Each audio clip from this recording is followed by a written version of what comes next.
I'm usually the only guy on tour that's putting their old broken boards back in their bag and taking them home. Everyone thinks I'm a weirdo, but they're probably right. Yeah, I feel kind of bad. Like when kids at demos ask me for like my old board, I always have to explain to them. I would, but back in 1988, when I was a kid, I started saving all my boards. It all starts right down here. This is board number 1. I got Christmas 1988. Steve Caballero, Powell Peralta.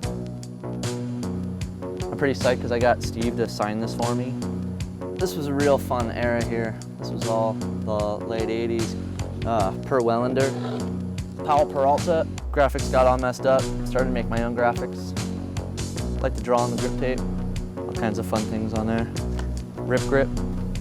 Kids may not know about that, but it always helped when I bomb dropped on the handrails. Just gave me a good grip right there. Got my Tony Hawk. I saved up a lot of lunch money to buy this one. Nice grip tape job there. I used to write it on there with chalk and then use my mom's hairspray and hairspray over it so the chalk would stick onto the grip tape. Minor threat.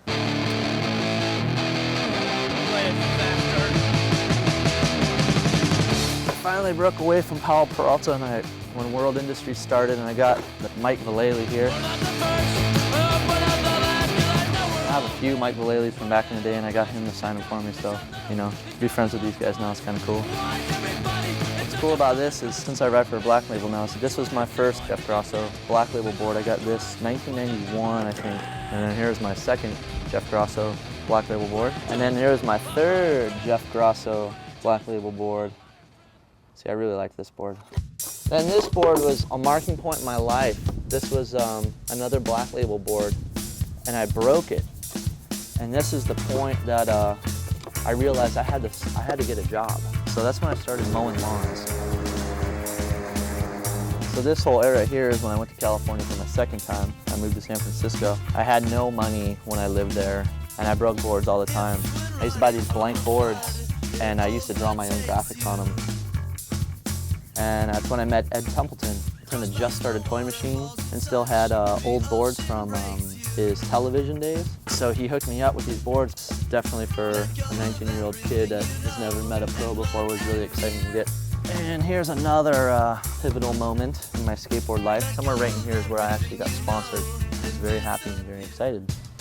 All the way down here, these are all in the Invisible days.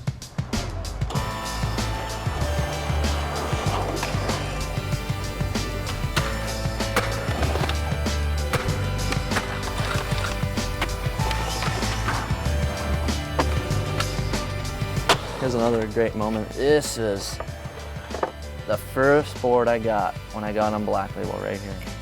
Jim Gaggins. So from there on out, it's my Black Label amateur days, and moved down here. This is when I turned pro. First pro model right here.